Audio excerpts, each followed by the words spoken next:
Hello friends, कैसे हैं आप सभी। बहुत बहुत स्वागत है आपका हमारे यूट्यूब चैनल स्टडी मित्र में। तो फ्रेंड्स, भक्ति काल जो है हम लोग शुरुआत कर चुके हैं भक्ति काल की। और भक्ति काल में हम लोग भक्ति काल के परिचय भी कर चुके हैं पिछले वीडियो में। आज जो हम लोग करने वाले हैं वो करेंगे भक्ति आंदोलन के विकास और भक्ति आंदोलन के काल विभाजन। तो चलिए देखते हैं भक्ति आंदोलन का विकास जो है इसकी शुरुआत कहाँ से हुई थी और किन किन विद्वानों ने किस किस जगह पे भक्ति आंदोलन का प्रचार प्रसार किया। तो सबसे पहले देख लेते हैं भारत में भक्ति आंदोलन की शुरुआत जो हुई थी वो दक्षिण भारत से हुई थी। ये बहुत ही इंपॉर्टेंट है कि भारत में भक्ति आंदोलन की जो शुरुआत हुई थी कहाँ से हुई थी, तो दक्षिण भारत से हुई थी। कहाँ से? दक्षिण भारत से। फिर है कि भारत में भक्ति आंदोलन का प्रचार प्रसार करने वाले विद्वान, यानी कि भारत में जो भक्ति आंदोलन का जो प्रचार प्रसार हुआ था तो किन किन विद्वानों ने किस किस जगह पे पूरे भारत में भक्ति आंदोलन का प्रचार प्रसार किया। तो देख लेते हैं। तो उत्तर भारत में देखेंगे आप तो आपको पता चलेगा कि रामानंद व वल्लभाचार्य इन्होंने क्या किया, उत्तर भारत में जगह जगह पे भक्ति के बारे में प्रचार प्रसार किया, भक्ति आंदोलन का प्रचार प्रसार किया।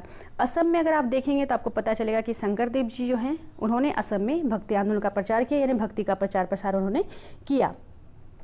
फिर है बंगाल में, तो बंगाल में चैतन्य महाप्रभु। उड़ीसा में, तो उड़ीसा में पंचसखा। तो पंचसखा से तात्पर्य यह है कि सखा से तात्पर्य मतलब कि पंच मतलब पांच, और सखा मतलब आप सभी जानते हैं सखा मतलब क्या होता है, मित्र दोस्त जो हम लोग बोलते हैं। तो यही है, तो पंचसखा यानी कि 5 मित्र थे ये सभी। तो पांचों का नाम यहाँ पे दिया हुआ है। तो पांचों जो थे, इन पांचों ने मिलकर उड़ीसा में भक्ति आंदोलन का प्रचार प्रसार किया। पांचों का नाम क्या क्या है, तो बलराम दास है, अनंत दास है, यशोवंत दास है, जगन्नाथ दास है और अच्युतानंद दास है।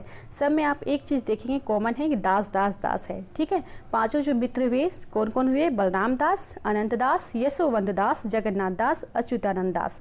तो ये सभी जो है यानी कि पंचसखा जो थे वो उड़ीसा में हर जगह भक्ति आंदोलन का प्रचार प्रसार किए। महाराष्ट्र में, तो महाराष्ट्र में जो है वारकरी संप्रदाय और महानुभाव के बारे में जानकारियाँ मिलती हैं कि एक वारकरी संप्रदाय था और एक महानुभाव संप्रदाय था, यानी कि दोनों ने मिल के क्या किया, महाराष्ट्र में भक्ति आंदोलन का प्रचार प्रसार किया। और वारकरी संप्रदाय, तो वारकरी संप्रदाय की स्थापना जो यानी प्रवर्तक बोल सकते हैं या फिर इसकी जो स्थापना करने वाले जो थे वह थे पुंडरीक, या कहीं कि प्रवर्तक जो थे इनके पुंडरीक थे। कहीं कहीं पे आपको इनका नाम जो है पुंडलिक मिलेगा, कहीं कहीं पे पुंडरीक मिलेगा। तो दोनों में कन्फ्यूज नहीं होना है, दोनों आपको ध्यान में रखना है।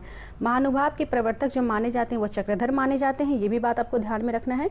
और वारकरी संप्रदाय में हाँ, थोड़ी सी यहाँ पे नोट करने वाली बात है कि ऐतिहासिक दृष्टि से अगर देखा जाए तो वारकरी संप्रदाय के प्रथम उन्नायक जो है संत ज्ञानेश्वर माने जाते हैं। कहीं कहीं पे आपको ये भी देखने को मिलेगा ऐतिहासिक दृष्टि से, या देखेंगे तो आपको ये पता चलेगा कि वारकरी संप्रदाय के प्रथम उन्नायक जो माने गए तो संत ज्ञानेश्वर को माना गया। और वैसे जो है इनके वारकरी संप्रदाय के जो प्रवर्तक कहलाए वह कौन है, तो पुंडरीक हैं। ये बात आप ध्यान में रखेंगे। इस वारकरी संप्रदाय में जो है 4 संत जो है प्रसिद्ध हुए थे, यानी वारकरी मत जो था, वारकरी संप्रदाय जो था इसमें 4 संत जो है वो प्रसिद्ध हुए थे, या कहे कि महानुभाव जो संप्रदाय था इसमें जो है 4 संत मत प्रसिद्ध हुए थे। कौन कौन से थे, तो वह थे संत ज्ञानदेव, संत नामदेव और संत एकनाथ और संत तुकाराम। तो इन जो चारों का नाम है इसका उल्लेख हमें देखने को मिलता है। संत ज्ञानेश्वर को ज्ञानेश्वर भी कहा जाता है। ठीक है, इन सभी का जो इम्पोर्टेंट यानी कि जो महत्वपूर्ण भूमिका जो था, यानी कि किस किस जगह पे किन किन विद्वानों ने प्रचार प्रसार किया, ये सभी आप नोट कर लें, ये बहुत ही इंपॉर्टेंट है। इससे क्वेश्चन बनते हैं और पूछा भी जाता है।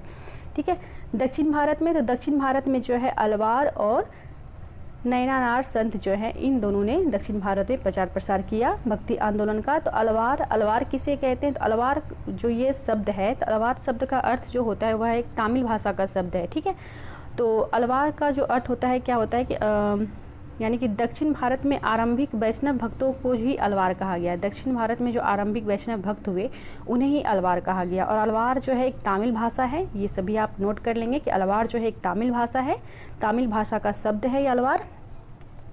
ठीक है, और अलवार का मतलब ये होता है कि वैष्णव भक्तों को ही अलवार कहा गया था। वैसे अर्थ की दृष्टि से अगर देखा जाए तो अध्यात्म ज्ञान या भगवत भक्ति में लीन जो महापुरुष होते थे उन्हें ही अलवार कहा गया। ठीक है, तो अलवार जो है वो वैष्णव भक्त को मानते थे। वैष्णव भक्त से तात्पर्य यह है कि वो विष्णु की उपासना करते थे, विष्णु की पूजा करते थे, विष्णु को मानते थे।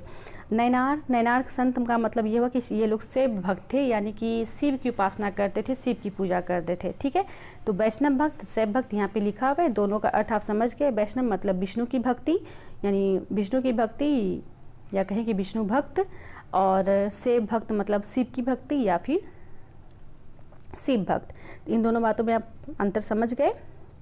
अलवार वह हुए जो वैष्णव भक्त को मानते थे, और नयनार संत वे हुए जो शैव भक्त को मानते थे। ठीक है, शैव धर्म को मानते थे। अब आइए बात की दक्षिण भारत में, माफ़ कीजिएगा ये वही बात जो है रिपीट हो गई है, चलिए कोई नहीं।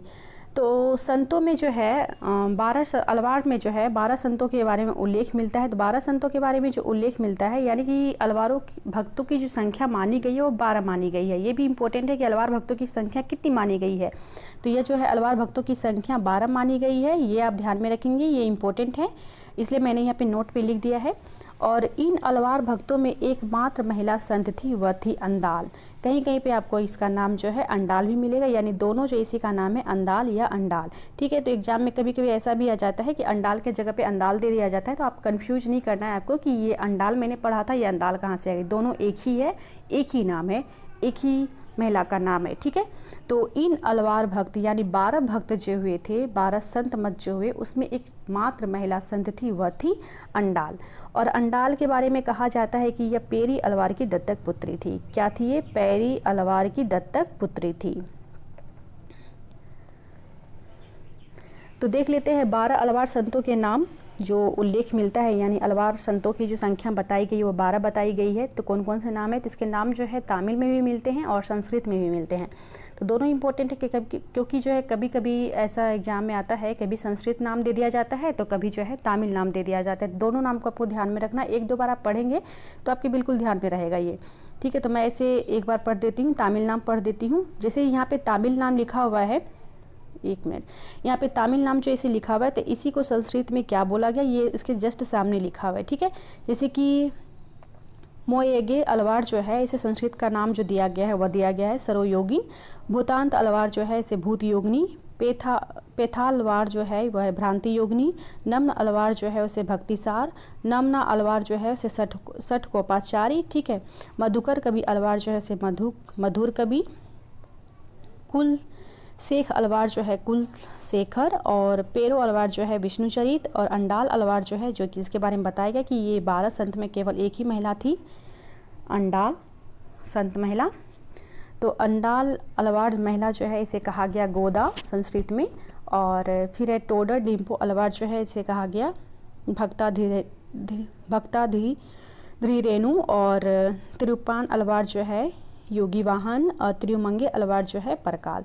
तो इन 12 संतों का जो नाम का जो दिया गया है तो इन सभी का उल्लेख मिलता है कि ये सभी 12 संत थे जिन्होंने दक्षिण भारत में प्रचार प्रसार किया, अलवार संत।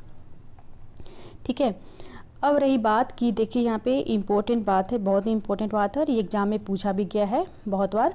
तो यहाँ पे एक नोट करने वाली बात है कि अलवार का जो संबंध है वह मतलब किस प्रांत से, भारत के किस प्रांत से था अलवार मत का, यानी अलवार का संबंध।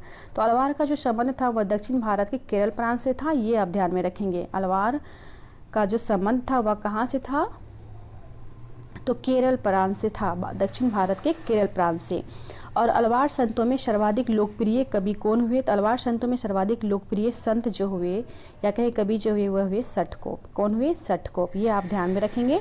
अब आई बात की बहुत ही इंपॉर्टेंट बात, जिससे कि क्वेश्चन बहुत बार पूछा गया है, टेट के एग्जाम में भी पूछा गया है, नेट के भी एग्जाम में पूछा गया है, स्टेट के भी एग्जाम में पूछा गया है। तो अलवार संतों के लोक प्रचलित 4000 पदों का यानी पदों को नलियार दीप प्रबंध शीर्षक से 4 भागों में रंगनाथ मुनि या रघुनाथ आचार्य ने संकलित किया। आप सीधी सीधी बात इतना ध्यान में रखेंगे कि अलवार संतों के लोक प्रचलित 4000 जो पद था उनका संकलन किया गया था दीप प्रबंधन नामक शीर्षक से। ठीक है, और संकलनकर्ता जो थे वह थे रंगनाथ मुनि या रघुनाथ आचार्य। ठीक है, बस इतनी सी बात रखनी है याद कि आपको कि 4000 अलवार संतों का जो पद था, महत्वपूर्ण पद था, जो लोक प्रचलित था, उन पदों का जो संकलन किया गया है तो किसमें किया गया है, किस शीर्षक के नाम से किया गया है?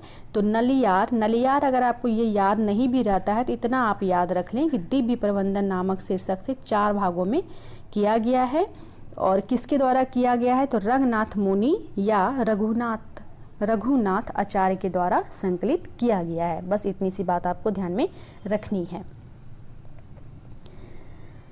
अब देख लेते हैं कि रंगनाथ मुनि को जो है श्री संप्रदाय का प्रथम आचार्य भी माना जाता है। रंगनाथ मुनि को किसका आचार्य माना जाता है? तो श्री संप्रदाय का प्रथम आचार्य इन्हें माना जाता है। और इम्पोर्टेंट बात इनके बारे में एक और है कि रंगनाथ मुनि के न्याय तत्व नामक दार्शनिक ग्रंथ की रचना की, जो कि संस्कृत भाषा में है। रंगनाथ मुनि ने न्याय तत्व नामक एक जो है दार्शनिक ग्रंथ की रचना की, जो कि संस्कृत भाषा में है। इसका उल्लेख हमें मिलता है। सारी की सारी बहुत ही इम्पोर्टेंट बात है। अब देख लेते हैं भक्ति काल का काल विभाजन। यहाँ पे एक काल छूट गया है, आप सभी जब नोट करेंगे तो यहाँ पे थोड़ा सा लिख लेंगे भक्ति काल का काल विभाजन। ठीक है, काल विभाजन। तो भक्ति काल का काल विभाजन वैसे आप सभी इससे परिचित होंगे, फिर भी एक बार और बता दे, थोड़ा मैं भी रिवीजन भी हो जाएगा आप लोगों का शायद।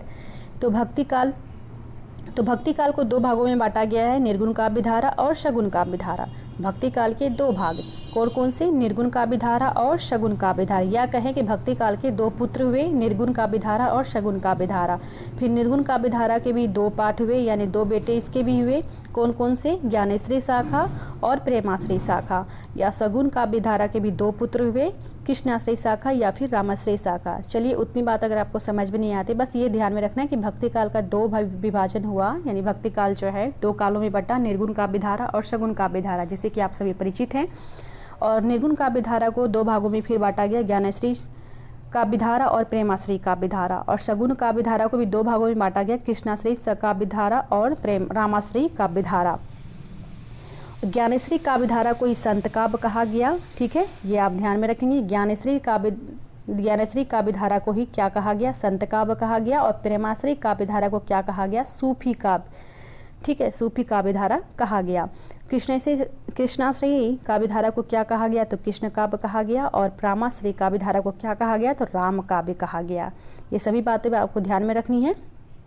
अब रही बात कि ज्ञानेश्वरी शाखा या कहें कि संत काव्य के प्रतिनिधि कवि कौन हैं? तो कबीर हैं। ठीक है, ये आपको ध्यान में रखना, ये बहुत ही इंपॉर्टेंट है कि ऐसा क्वेश्चन आ सकता है कि संत काव्य के प्रतिनिधि कवि कौन है? तो कबीर हैं। या पूछ दिया जाएगा ज्ञानेश्वरी काव्य धारा के प्रतिनिधि कवि कौन है? तो कबीर हैं। ठीक है, और फिर रही कि प्रेमाश्रयी काव्य धारा या कहे कि सूफी काव्य धारा के प्रतिनिधि कवि कौन है? तो जयसी हैं। और कृष्णाश्रयी काव्य धारा या कृष्ण काव्य के प्रतिनिधि कवि कौन है? तो सूरदास हैं। और रामाश्रयी काव्य धारा या फिर राम काव्य के प्रतिनिधि कवि कौन है? तो तुलसीदास हैं। ठीक है, इन सभी बातों को आपको ध्यान में रखना है। वैसे एक बार थोड़ा सा मैं बता देती हूँ कि निर्गुण जो कहा जाता है किसे कहा जाता है, ये थोड़ा क्लियर करना बहुत जरूरी है कि निर्गुण जो कहा जाता है किसे कहा जाता है, सगुण जो कहा जाता है किसे कहा जाता है। निर्गुण का मतलब यह हुआ कि जिसमें कि ईश्वर को आकार रूप नहीं दिया गया। आकार से तात्पर्य क्या है कि इसमें मतलब कोई भगवान का आकार नहीं है। निर्गुण में भी भगवान को माना गया है, राम को माना गया है, भक्ति को माना गया है, असगुण में भी माना गया है। निर्गुण मतलब निर्गुण में जो है किसी भी मतलब जिसमें कि ईश्वर का कोई रूप नहीं है, कोई आकार नहीं है।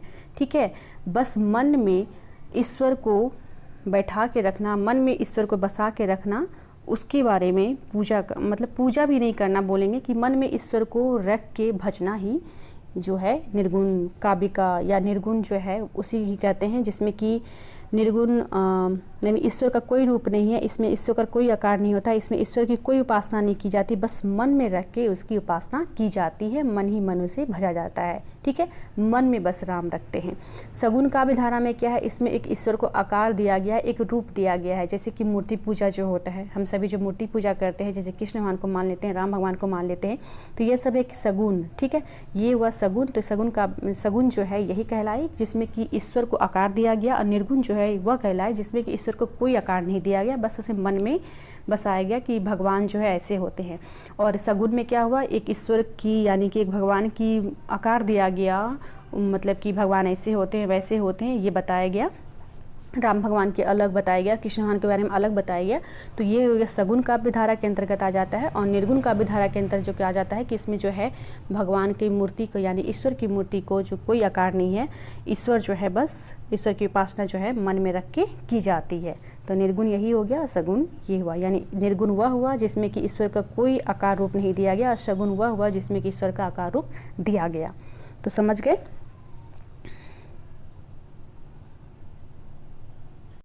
और थोड़ा सा मैं यहाँ पे क्लियर करती हूँ कि कबीर और ये जैसी दोनों तो हैं निर्गुण धारा यानी निर्गुण काव्य धारा के ही कवि हैं। ज्ञानश्री काव्य धारा के कवि हैं कबीर और प्रेमाश्री काव्य धारा के हैं जैसी। तो है तो दोनों निर्गुण यानी कि निर्गुण काव्य धारा के ही पाठ हैं, ज्ञानश्री और प्रेमाश्री शाखा। तो कबीर जो हुए क्या हुए, ये भक्ति काल के कवि ये भी हैं, भक्ति काल के रहस्यवादी कवि, और जैसी भी भक्ति काल के रहस्यवादी कवि हैं। लेकिन कबीर की रचनाओं में जो है साधनात्मक रहस्यवाद है और जैसी की रचनाओं में आप देखेंगे उसमें भावनात्मक रहस्यवाद है। बस यही दोनों में अंतर है कि कबीर के काव्य में है, ये कबीर के रचनाओं में क्या है, साधनात्मक रहस्यवाद है, और जैसी के काव्य में क्या है, भावनात्मक रहस्यवाद है। ठीक है, दोनों ऐसे निर्गुण काव्य धारा के ही कवि माने जाते हैं। निर्गुण काव्य धारा के दो रूप हुए थे, ज्ञानश्री शाखा और प्रेमाश्री शाखा।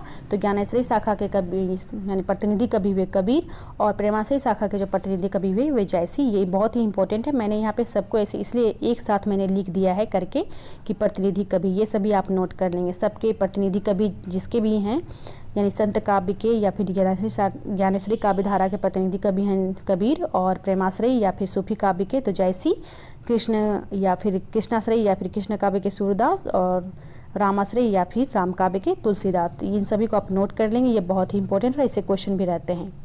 ऐसे भी आप एग्जाम देंगे, अगर आप टीचर भी बनना चाहते हैं तो उसमें भी ये आपको पूछा जाएगा। अब देख लेते हैं प्रमुख संत कवि। तो प्रमुख संत कवि कौन कौन हुए, तो कबीरदास हुए, नामदेव हुए, रेदास हुए, शैना हुए, सदना हुए, दादू दयाल हुए, मल्लुक दास हुए, गुरु नानक हुए, सुंदर दास हुए, रजब हुए, और अनंत दास हुए, हरिदास हुए, सिंगा हुए, धर्मदास हुए। टोटल यानी कि संत जो हुए, संत कवि जो हुए 14 संत कवि हुए, है ना। टोटल कितने संत कवि हुए निर्गुण काव्य धारा के, तो टोटल कवि जो हुए वो 14 संत हुए, यानी कि कहें ज्ञानश्री शाखा या फिर निर्गुण काव्य धारा के यानी संत काव्य के जो कवि हुए वे 14 हुए। ठीक है, तो इन सभी बातों का आपको ध्यान में रखना है। अब देख लेते हैं वस्तुनिष्ठ प्रश्न, बिल्कुल उसी से क्वेश्चन है, सारे के सारे बने हुए। आप लोग ना ये मत करना कि आपने वीडियो देखा फिर क्वेश्चन छोड़, नहीं, क्वेश्चन मेरा लाने का मतलब यहाँ पे यही है कि उसी से जब मैं क्वेश्चन यहाँ पे दूंगी और इसका जब आप क्वेश्चन जैसे कि वीडियो आप देख रहे हो उसके बाद फिर आप क्वेश्चन सॉल्व कर रहे हो, तो एक तरह से आपको हर एक तथ्य जो है, इंपॉर्टेंट तथ्य जो है वो याद हो जाएगा और दिमाग में एकदम बिल्कुल बैठ जाएगा। तो जैसे मैं क्वेश्चन बोलूँगी तो पहले आप लोग खुद अपने मन में इसका जो है जवाब सोच लेना किसका आंसर क्या होगा, और प्लीज़ हमें कमेंट करके ज़रूर बताना कि आपके कितने में कितने जवाब सही हुए। अगर आपके सारे के सारे सही हो जाते हैं तो ये बहुत अच्छी बात है, मुझे बहुत अच्छा लगेगा कि आप सारे तथ्य को अच्छे से समझ गए। चलिए पहला क्वेश्चन स्टार्ट करते हैं कि भक्ति आंदोलन की शुरुआत कहाँ से हुई। तो भक्ति आंदोलन की शुरुआत जो है वो कहाँ से हुई, बंगाल से हुई, उड़ीसा से हुई, महाराष्ट्र से हुई या दक्षिण भारत से हुई, जल्दी से बता दीजिए। तो भक्ति आंदोलन की जो शुरुआत हुई कहाँ से हुई, तो दक्षिण भारत से हुई, ऑप्शन नंबर डी इसका सही हो जाता है। फिर नेक्स्ट क्वेश्चन है कि असम में भक्ति आंदोलन का प्रचार प्रसार किसने किया। तो असम में भक्ति आंदोलन का प्रचार प्रसार किसने किया, जल्दी से बता दीजिए। रामानंद ने, शंकर देव ने, पंचसखा ने, चैतन्य महाप्रभु ने। तो असम में जो भक्ति आंदोलन का प्रचार प्रसार किया किसने किया, तो शंकर देव ने किया, ऑप्शन नंबर बी जो इसका सही हो जाता है। आप सभी बिल्कुल सही सही लगा रहे होंगे शायद, जो भी देख रहे होंगे। नेक्स्ट क्वेश्चन है कि वारकरी संप्रदाय के प्रवर्तक कौन है। तो वारकरी संप्रदाय के प्रवर्तक कौन है, चक्रधर है, पुंडरीक हैं, शंकर देव है, पंचसखा है। तो वारकरी संप्रदाय के प्रवर्तक कौन है, जल्दी से बता दीजिए। ऑप्शन नंबर 20 का सही हो जाता है, पुंडरीक। नेक्स्ट क्वेश्चन है कि अलवार भक्तों की संख्या मानी गई। तो अलवार भक्तों की कितनी संख्या मानी गई, 12 मानी गई, 13 मानी गई, 14 या 15। अलवार भक्तों की जो संख्या मानी गई वो मानी गई है 12, ऑप्शन नंबर डी जो इसका सही हो जाएगा।